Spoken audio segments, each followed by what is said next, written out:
नमस्कार साथियों। तो सब बढ़िया होंगे। तो अपन स्टार्ट करने वाले आज अपन पढ़ने वाले हैं 50 क्वेश्चन। 50% 50% किसके रहेंगे? तो 50% रहेंगे कौन से टॉपिक है? आनुवांशिकी। आनुवांशिकी एक तो चैप्टर आता है आनुवांशिकी। इसकी शब्दावली, इसकी शब्दावली, आनुवांशिकी शब्दावली। इस चैप्टर के बारे में अपन क्वेश्चन देखेंगे। अपन थ्योरी को ज्यादा नहीं समझेंगे क्योंकि अपन क्वेश्चनों के माध्यम से देखेंगे कि अपन को कितना आता है कितना आता नहीं है। तो देखो, अपन फर्स्ट क्वेश्चन की शुरुआत करते हैं। फर्स्ट फर्स्ट क्वेश्चन बोलता है एक अच्छे बीज के वास्तविक मान के परिकलन के लिए उपयोग में ली जाने वाली विधि। मतलब एक अच्छा बीज होगा उसके वास्तविक मान के परिकलन के लिए उपयोग में की जाने वाली अच्छी विधि। तो उस विधि को चुनिए। अब विधि कौन सी होती है साथियों? तो वो विधि है इसमें अंकुरण प्रतिशत गुणा शुद्धता प्रतिशत बटे 100। यह विधि है साथियों, ठीक है। तो इसके बाद बढ़ते हैं नेक्स्ट क्वेश्चन की ओर। नेक्स्ट क्वेश्चन बोल रहा है कि मेंडल द्वारा अध्ययन किए गए विपरीत विशेष को और गुणों के गलत मेल को चुनिए। मतलब गलत मेल वाले संयोजन को चुनना है। मतलब इसके अंदर 3 तो दे रखा है सही और 1 दे रखा है गलत, तो अपन को गलत को ही चुनना है। अपन को क्या करना है? गलत को ही चुनना पड़ेगा। तो देखो अब गलत कौन सा है? अपन ने देखा था बीज का आकार होता है गोल या झुर्रीदार होता है, बिल्कुल ठीक है। अक्षीय भी होता है, अक्षीय भी होता है और अग्रस्त भी होता है, कक्षीय भी होता है। अपन ने ये भी देखा था। बीज का रंग, बीज का रंग अपन ने देखा था पीला भी होता है हरा भी होता है। बीज का रंग पीला भी होता है हरा भी होता है। लेकिन फली का रंग, फली का रंग सफेद, फली का रंग क्या नहीं होता? फली का रंग सफेद और पीला नहीं होता, ये नहीं होता। क्या होता है फली का रंग? तो मैं फली का रंग भी आपको नोट करा दूं। तो फली का रंग होता है हरा, हरा होता है और होता है पीला, ये होता है। तो इसमें क्या गलत है इस ऑप्शन में? तो इस ऑप्शन में ऑप्शन नंबर थर्ड गलत है। क्या है? ऑप्शन नंबर थर्ड गलत है। इसके बाद में बात करूं, इसके बाद में बात करूं एकल संकरण।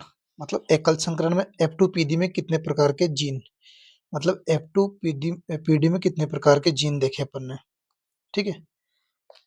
तो जीन प्रारूप होते हैं, एक जीन प्रारूप होते हैं, ठीक है, जीन प्रारूप होते हैं। इसके बाद अब वो कितने जीन है? अब वो जीन देखो भाई, जीन कितने थे? एक जीन था, दो जीन था। जीन का मतलब जीनोटाइप। क्योंकि F1PD में अपन ने दो चीजें देखी थी, एक तो जीनोटाइप देखा था, एक फिनोटाइप देखा था। तो जीनोटाइप कितना था, फिनोटाइप कितना था? तो जीनोटाइप में कितना था? तो उसमें था साथियों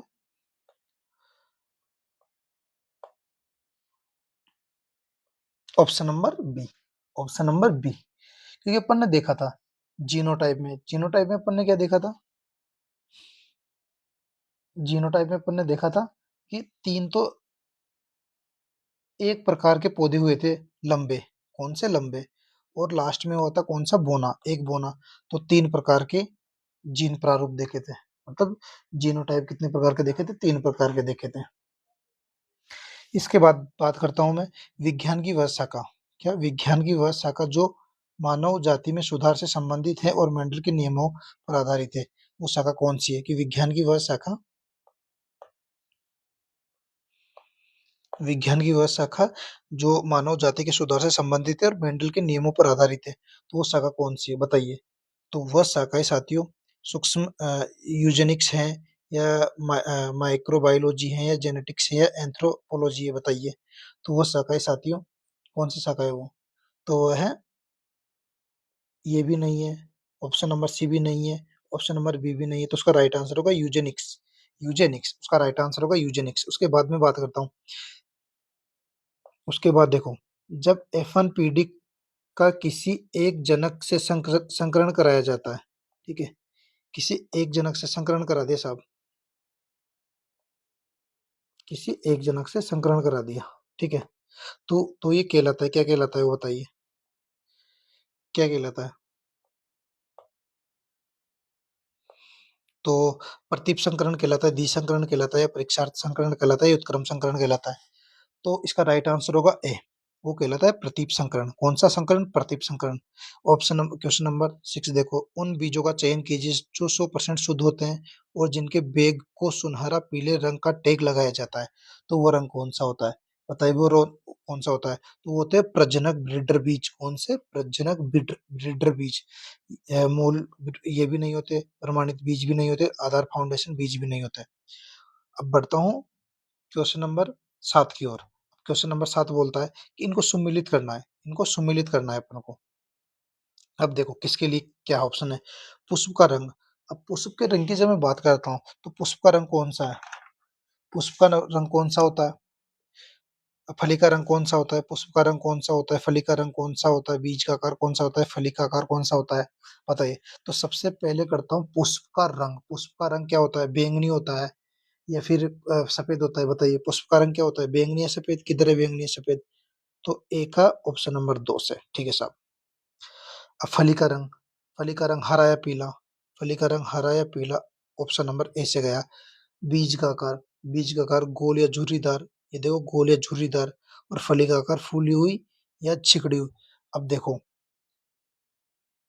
कौन सा। ए से सेकंड मिल गया, और बी से फर्स्ट मिल गया, और थर्ड से थर्ड मिल गया, और फोर्थ से फोर्थ मिल गया, ये है। तो इसका ऑप्शन नंबर क्या होगा? सी। ये देखो सी, ऑप्शन नंबर सी। तो ये बिल्कुल समझ में आ गया होगा, क्योंकि ये थ्योरी तो अपन को आती होगी पहले। जो पुष्प का रंग है ये रंग वंग है। अब बढ़ते हैं नेक्स्ट क्वेश्चन की ओर। नेक्स्ट क्वेश्चन देखिए। नेक्स्ट क्वेश्चन बोल रहा है थैलीसीमिया जीन। थैलीसीमिया जीन पर उपस्थित होता है। ये किस पर उपस्थित होता है थैलीसीमिया जीन? बताइए। तो ये होता है साथियों एक लिंग गुणसूत्र पर। एक लिंग गुणसूत्र ऑटोसोम पर होता है। किस पर? एक लिंग गुणसूत्र ऑटोसोम पर होता है। इसके बाद फ्रांसिस हेरिक कॉम्पटन क्रिक के पीएचडी शोध के शीर्षक का चयन कीजिए। तो इनका चयन कौन सा था? मतलब कॉम्पटन क्रिक के पीएचडी शोध के शीर्षक का चयन कीजिए, तो इनका कौन सा था? बताइए। तो इनका जो शोध था वो था ट्रांसफॉर्मेशन इन स्ट्रेप्टोकोकस न्यूमोनिया। क्या था? Streptococcus pneumonia. इसका क्या था? Streptococcus pneumonia. तो इसके बाद अपन पढ़ते हैं। इसके बाद अपन पढ़ेंगे, क्या पढ़ेंगे? मानव इंसुलिन के संदर्भ में सबसे उपयुक्त कथन का चयन कीजिए। क्या कीजिए? सबसे उपयुक्त कथन का चयन कीजिए। अब सबसे उपयुक्त कथन क्या होता है इसमें? दो श्रृंखलाएं ए तथा बी श्रृंखलाएं। दो श्रृंखलाएं अल्फा, सॉरी ये क्या है? हाँ, अल्फा प्लस गामा श्रृंखलाएं। प्राक हार्मोन सी पेप्टाइड का अतिरिक्त खंड टुकड़ा होता है, या सी पेप्टाइड दो श्रृंखलाओं के मध्य परिपक्व रूप से मानव इंसुलिन में उपस्थित होता है। इनमें से सर्वाधिक उपयुक्त उत्तर का अपन चयन करेंगे। देखो तो इसका जो राइट आंसर होगा ना, तो क्या होगा? इसका राइट आंसर क्या होगा कि देखो मानव इंसुलिन छोटी पेप्टाइड श्रृंखलाओं से बना होता है। ठीक है साहब, ये भी बात सही है। दो श्रृंखला होती है ए व बी, ये भी बात सही है। लेकिन ये प्राक हार्मोन सी पेप्टाइड, ये बात गलत है। और दो श्रृंखलाओं के मध्य परिपक्व रूप से मानव इंसुलिन में उपस्थित होता है, ये भी बात सही है। तो इसका राइट आंसर हो जाएगा ऑप्शन नंबर डी। कौन सा? Option number D. अब नेक्स्ट क्वेश्चन की ओर बढ़ते हैं। कवक। निम्न में से क्या एक कवक द्वारा उत्पादित होता है? क्या होता है? एसिटिक सिट्रिक अम्ल, लैक्टिक अम्ल, ब्यूटेरिक अम्ल? बताइए क्या होता है? तो इसका राइट आंसर होगा कवक द्वारा सिट्रिक अम्ल उत्पादित होता है। कवक द्वारा सिट्रिक अम्ल उत्पादित होता है। ठीक है, इसके बाद बढ़ते हैं नेक्स्ट क्वेश्चन की ओर। थैलीसीमिया से संबंधित सबसे उपयुक्त कथन का चयन कीजिए। थैली थैलेसीमिया से संबंधित उपयुक्त कथन का चयन कीजिए। तो ऑप्शन नंबर फर्स्ट है आरबीसी उत्पन्न करने वाले जीन में त्रुटि होने के कारण थैलीसीमिया रोग हो जाता है। थैलेसीमिया रोगी को जीवित रहने के लिए प्रारंभिक रुधिर अध्ययन की आवश्यकता होती है। थैलेसीमिया जीन वाई गुणसूत्र पर उपस्थित होता है। थैलेसीमिया रोगी सामान्य हीमोग्लोबिन बनाने में सक्षम होते हैं। बताइए इसका राइट आंसर क्या हो सकता है? इसका राइट आंसर क्या हो सकता है? लगाइए दिमाग। तो इसका राइट आंसर होगा थैलेसीमिया रोगी को जीवित रहने के लिए प्रारंभिक रुधिर आदान की आवश्यकता होती है। इसका राइट आंसर ये होगा। ठीक है। अब देखो ग्रेगर मेंडल ने अपने कृत्रिम पार परागण प्रयोग के लिए मटर पौधे में कितनी शुद्ध प्रजनन किस्मों के उपयोग में की? बताइए। तो ये किया था 14। और इसने 14 में कौन कौन से यूज किया था? तो वो किया था 1457। मतलब 1857वीं क्रांति की जगह 1457वीं क्रांति याद रखनी है। तो इसके बाद मैं बात करता हूँ वर्णांधता के जीन पर स्थित होता है। अब कौन सा स्थित होता है वर्णांधता के जीन पर? वाई गुणसूत्र होता है, माइटोकॉन्ड्रिया मतलब डीएनए होता है, अलिंगी सूत्र होता है, एक्स गुणसूत्र होता है। बताइए। तो इस तो इसका होता है एक्स गुणसूत्र। क्या होता है? एक्स गुणसूत्र होता है। ठीक है साहब। इसके बाद अपन ने देख लिए 13 क्वेश्चन। 13 के बाद चलते हैं नेक्स्ट स्लाइड की ओर। नेक्स्ट स्लाइड का फर्स्ट क्वेश्चन। अब देखो इसका फर्स्ट क्वेश्चन देखते हैं। 15 क्वेश्चन। डाउन सिंड्रोम की एकाधिकता के कारण होता है। डाउन सिंड्रोम क्यों होता है बताइए। अब डाउन सिंड्रोम होने के भी बहुत कारण होते हैं। गुणसूत्र 21 का होता है, गुणसूत्र एक का 21 का होता है, एक का होता है, 14 का होता है, गुणसूत्र 11 का होता है। बताइए। तो इसमें होता है साथियों गुणसूत्र 21 का। गुणसूत्र 21 का एकाधिक मतलब एक से अधिक गुणसूत्रों का आ जाना, इसलिए होता है डाउन सिंड्रोम। इसके बाद निम्नलिखित में से कौन से विपरीत गुणों को मटर, गार्डनपी और मेंडल द्वारा अपने संस्करण प्रयोगों में उपयोग नहीं किया गया था? बताइए। बीज का रंग किया था, जड़ का आकार किया था, पुष्प की स्थिति, पुष्प का रंग। देखो जब पढ़ रखा होता हो ना तो अपन को पता चल जाता है। जैसे मैंने टॉपिक पढ़ रखा है तो मुझे क्लियर पता चलेगा कि बीज का बोला है उसने, पुष्प का बोला है, पुष्प का रंग भी बोला है, स्थिति भी बोली है, लेकिन जड़ का आकार नहीं बोला उसने। तो इसका right answer option number C हो जाएगा। क्या ऑप्शन नंबर सी हो जाएगा? बढ़ते हैं नेक्स्ट क्वेश्चन की ओर। वंशावली विश्लेषण में ये देखा गया है कि केवल लड़के हीमोफीलिया रोग से पीड़ित होते हैं क्योंकि यह एक लिंग सहलग्न अप्रभावी विकार है, अलिंगी प्रभावी विकार है, या लिंग सहलग्न प्रभावी विकार है, या अलिंगी सूत्र अप्रभावी विकार है। बताइए इसका राइट आंसर क्या हो सकता है? बताइए साथियों। तो अपन को पता है कि ये लिंग सहलग्न अप्रभावी विकार है। क्या लिंग सहलग्न अप्रभावी विकार है? इसका right answer option number A. बढ़ता हूँ नेक्स्ट क्वेश्चन की ओर। एक प्रभावी केंद्रक में क्रोमेटिन के कुछ क्षेत्र शिथिल रूप में संकुचित होते हैं और हल्के अभिरंजित होते हैं। ये क्षेत्र किस नाम से जाने जाते हैं? बताइए। कौन से नाम से जाने जाते हैं ये क्षेत्र? तो ये जाने जाते हैं इयूक्रोमेटिन। इयूक्रोमेटिन नाम से। क्या? इयूक्रोमेटिन नाम से। ये भी ठीक है। कौन सा रोग 21वें गुणसूत्र की त्रिगुणसूत्रता के कारण आता है? त्रिगुणसूत्रता। क्या? त्रिगुणसूत्रता। त्रिगुणसूत्रता और 21वां। अब देखो इससे पहले वाले क्वेश्चन में अपन ने क्या देखा था कि डाउन सिंड्रोम किसके कारण आया था? 21 के कारण। अब ये क्वेश्चन देख लो। कौन सा रोग 21वें के कारण आता है? तो इसका राइट आंसर भी क्या होगा? Option number B. इसका right answer option number B. 19 question अपन करेंगे, करीबन 50 क्वेश्चन। इनमें से बीज अंकुरित या अंकुरण के लिए सबसे अधिक आवश्यकता क्या है? क्या होती है? पानी की होती है, रोशनी की होती है, या उच्च तापमान की होती है, खाद की होती है? बताइए। किसकी सबसे ज्यादा आवश्यकता होती है? तो अपन को पता है जब तक अपन पानी नहीं देंगे पौधों में, क्या पौधों में अगर अपन पानी नहीं देंगे तो पौधा इतना बड़ा कैसे होएगा? वरना सूखेगा नहीं क्या वो? तो अपन को पता है पानी की अनुवाद प्रक्रिया का दमन करने वाले ट्रिपलेट कोड है। ट्रिपलेट कोड क्या है? यूएसी है, एयूजी है, यूजीजी है, ए यूएए है। क्या है बताइए। तो इसका राइट आंसर होगा यूएए। यू गलत लिख दिया क्या मैंने? यूएए। ठीक है। तो ये होगा इसका राइट आंसर। विपरीत लक्षणों वाले जीन के जोड़े को क्या कहते हैं? जो विपरीत लक्षण होगा, ठीक है, उसके जोड़े को क्या कहते हैं? तो साथियों उसके जोड़े को कहते हैं एलील। एलील कहते हैं। क्या कहते हैं? एलील। एलील कहते हैं। विपरीत लक्षणों के जीन के जोड़े को क्या कहते हैं? एलील कहते हैं। विपरीत लक्षणों के संकेतक जीनी जोड़े को क्या कहा जाता है? बताइए क्या कहा जाता है? उसको जीनी प्रारूप कहा जाता है, एकल संक्रमण कहा जाता है, F1PD कहा जाता है, एलील कहा जाता है। बताइए इसका राइट आंसर क्या होगा? विपरीत लक्षणों के संकेतक जीनी को क्या कहते हैं? देखो विपरीत लक्षणों के संकेतक जीनी को और ऊपर भी विपरीत लक्षणों के जीन को, तो सेम आंसर। इसको भी एलील बोलते हैं। इसको भी क्या बोलते हैं? एलील बोलते हैं। पुनेट वर्ग। पुनेट वर्ग को हम किसका अध्ययन करते हैं? तो उसको करते हैं जेनेटिक्स।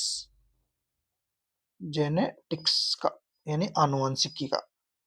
ग्रेगर मेंडल ने आनुवांशिक प्रयोग के लिए कौन सा पादप प्रयोग में किया, बताइए।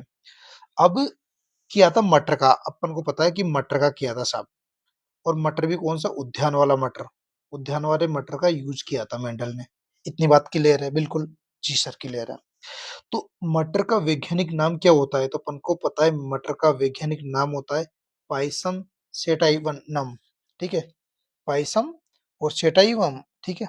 तो इसका नाम होता है पाइसम सेटाइवम। तो यहाँ तक बिल्कुल क्लियर है, यहाँ तक कोई दिक्कत नहीं होगी, ठीक है। यहाँ तक बिल्कुल कोई दिक्कत, यहाँ तक तो कोई दिक्कत ही नहीं होगी।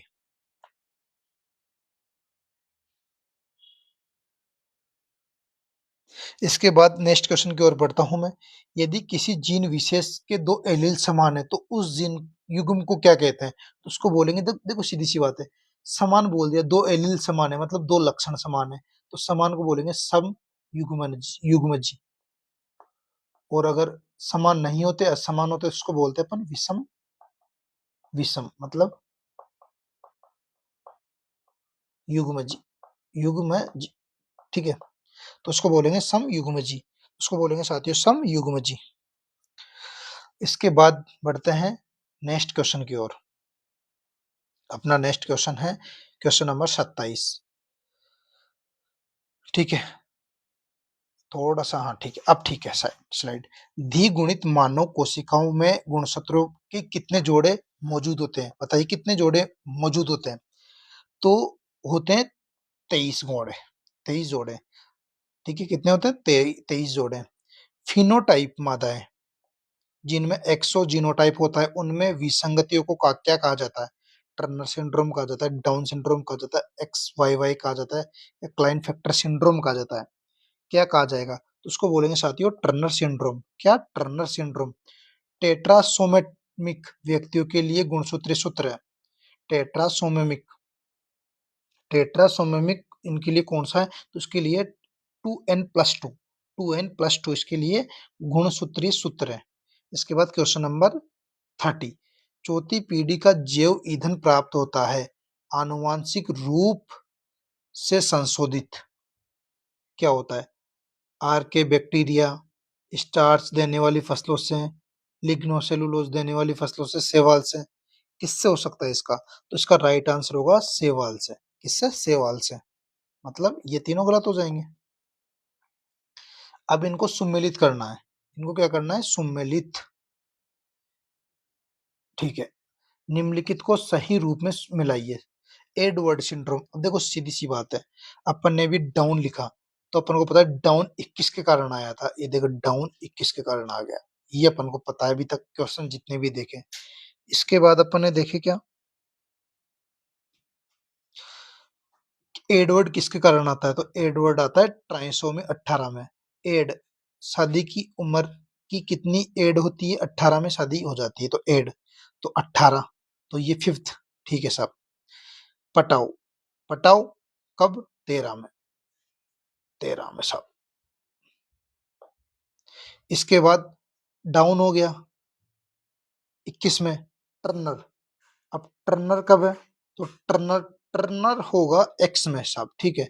इसके बाद क्रिक क्रू कब होगा, ये होगा मोनो क्रोमोसोम 5 के में विलोपन में, तो बताइए कौन, एडवर्ड में फिफ्थ है, इसके बाद ये थर्ड है, तो ये फिफ्थ, ये थर्ड, ये फोर्थ, ये, हाँ ठीक है, ऑप्शन नंबर फर्स्ट, इसका आंसर होगा option number first. Chromosome painting किसकी सहायता से की जाती है, बताइए। पृथक्करण डीएनए के, या फिश, या फिंगर प्रिंटिंग डीएनए, या एलिसा, बताइए किसके माध्यम से की जाती है, तो ये FISH के माध्यम से की जाती है। निम्नलिखित में से कौन सा स्टॉप कोडोन नहीं है, बताइए। UAC नहीं है, UAG नहीं है, UAA नहीं है, UGA नहीं है, बताइए इसका राइट आंसर क्या होता है, तो UAC नहीं है, क्या नहीं है, UAC। मेंडल का युग्मकों की शुद्धता का नियम किससे संबंधित है, पृथक्करण का सिद्धांत, स्वतंत्र अपव्ययन का सिद्धांत, प्रभाविकता का नियम, या अंतराजीनी अन्योन्य क्रिया का सिद्धांत, कौन सा सिद्धांत से संबंधित नहीं है, बताइए। मतलब अपन को पता है कि ये युग्मकों की शुद्धता का नियम। युग्मकों की शुद्धता का नियम किससे संबंधित है? तो अपन को देखना है अब किससे नहीं है, तो 3 को काटना है। तो अपन को पता है, ये तो अपन ने कभी नाम नहीं सुना। प्रभाविता के नियम से भी संबंधित नहीं है। स्वतंत्र अपव्यूहन भी ये है, डाई हाइब्रिड पे आता है। तो ये किसका होगा? पृथक्करण के नियम से संबंधित होगा। किससे? पृथक्करण के नियम से संबंधित होगा। आनुवांशिकता अभियंत्रित इंसुलिन में निम्नलिखित में से किसका उपयोग किया जाता है? बताइए किसका उपयोग किया जाएगा? तो इसमें टीआरएनए। किसका? टीआरएनए। अब देखो 50 क्वेश्चन है, बिल्कुल नहीं, देखो 50 क्वेश्चनों की 51 क्वेश्चनों की श्रृंखला लेके आया आपके लिए आज। तो ये श्रृंखला को मैं कर देता हूँ जूम। ठीक है, अब बिल्कुल क्लियर दिख रहा होगा आपको, बिल्कुल मजा आ गया होगा। अब देखो क्वेश्चन नंबर 36, 36वां क्वेश्चन। किसी जीन का वैकल्पिक रूप जो किसी एक लक्षण को नियंत्रित करता है उसे कहते हैं। ठीक है, क्या कहेंगे उसको? उसको कहेंगे एलील। क्या कहेंगे? एलील। किसी जीन का वैकल्पिक रूप जो किसी एक लक्षण को नियंत्रित करता है, उसको एलील कहेंगे साथियों। ठीक है, वह लक्षण जो F1 पीढ़ी में स्वयं को अभिव्यक्त नहीं करता, वह कहलाता है, क्या कहलाता है? प्रभावी, अप्रभावी। क्या कहते हैं उसको? उसको कहेंगे अप्रभावी, क्योंकि जो प्रभाव प्रकट कर देगा वो तो अभिव्यक्त कर देगा, जो नहीं करेगा उसको कहेंगे अप्रभावी। वह गुण जो F1 पीढ़ी में स्वयं को प्रकट करता है वह होता है प्रभावी। होता है क्या फिर वो? बताइए।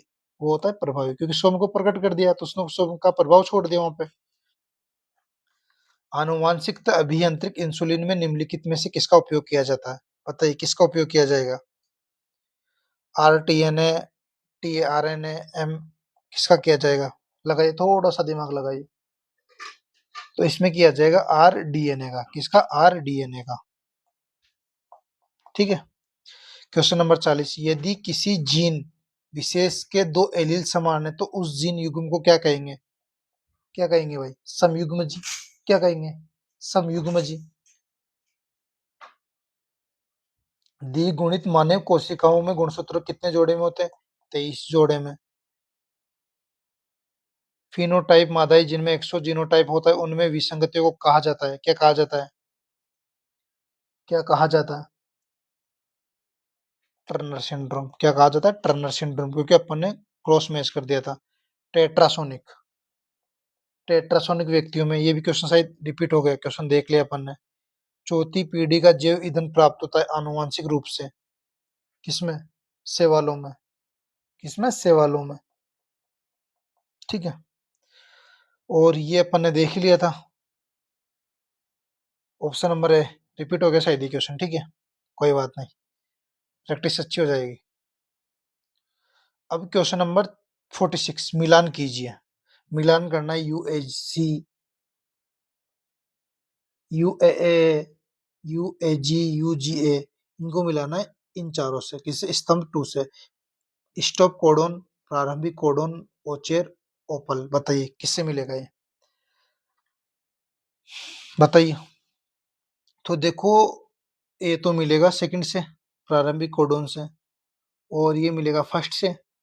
इसके बाद C3 से, ओचोर से, और यूजेसी ओपल से। उसका right answer option number D. Chromosome painting किसकी सहायता से की जाती है? क्रोमोसोम पेंटिंग किसकी सहायता से की जाती है? बताइए किसकी सहायता से? किसकी सहायता से? फिश की सहायता से। ये क्वेश्चन अच्छा है। निम्नलिखित प्रश्न, ये ए है और आर है दिए गए हैं, तो विकल्पों में सही विकल्प चुनिए। यूएसी एक स्टॉप कोडोन नहीं है। ठीक है, कोडोन अम्ल अमीनोमल टाइरोसिन के लिए कोड करता है, जबकि स्टॉप कोडोन यूएए, यूएजी, यूजीए होते हैं। मतलब ए आर सही है या आर सही की व्याख्या नहीं करता, या दोनों सही है व्याख्या करता है, या ए सही आर गलत, ए गलत आर सही, जो भी है। इसका राइट आंसर क्या होगा बताइए? तो इसका राइट आंसर होगा कि स्टेटमेंट तो दोनों सही है और ये इसकी व्याख्या भी करता है। ठीक है, ये किसका नियम कहा जाता है? तो ये कहा था पृथक्करण का नियम। किसका? पृथक्करण का नियम। और ये किस इंसुलिन किससे?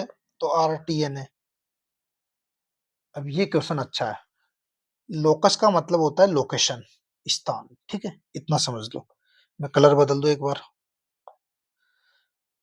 किसी जीन का वैकल्पिक रूप जो किसी एक लक्षण को नियंत्रित करता है एलील कहलाता है। मतलब लक्षण को एलील, इतना याद रखो, लक्षण ही एलील होता है। एलील एक ही जीन के वैकल्पिक रूप होते हैं जो समजात गुणसूत्रों पर समान स्थान पर पाए जाते हैं, एक ही लक्षण को नियंत्रित करते हैं। ए गलत है, आर सही है, या ए सही है, आर गलत है। ए और दोनों सही है, आर ए की व्याख्या नहीं करता, या दोनों सही है व्याख्या करता है। क्या होगा बताइए? इसका राइट आंसर क्या होगा बताइए? तो देखो, एलील किसी जीन का वैकल्पिक रूप है जो किसी एक लक्षण को नियंत्रित करता है और एलील कहलाता है। ठीक है साहब। एलील एक जीन के वैकल्पिक रूप हैं जो समजात गुणसूत्रों पर समान स्थान पर पाए जाते हैं, मतलब समान लोकेशन पर पाए जाते हैं और एक ही लक्षण को नियंत्रित करते हैं। मतलब दोनों बात सही है, और आर ए की व्याख्या भी करता है। तो इसको मैं कर देता हूं अलग पेन से, व्याख्या भी करता है। ठीक है। तो आज के लिए अपन ने देखे कितने क्वेश्चन? 51 क्वेश्चन। 51 क्वेश्चनों के साथ ही ये जो टॉपिक है आनुवांशिकी, आनुवांशिकी, इसको अपन समापन करते हैं। इसके बाद जैसे जैसे अपन क्लास को आगे लेके चलेंगे, वैसे वैसे डेली एक लेक्चर आपको 50 क्वेश्चनों के माध्यम से मिलता रहेगा, 50 प्लस क्वेश्चनों के माध्यम से एक लेक्चर आपको मिलता रहेगा। ठीक है। तो आज के लिए इतना ही। थैंक यू, धन्यवाद, शुभ रात्रि।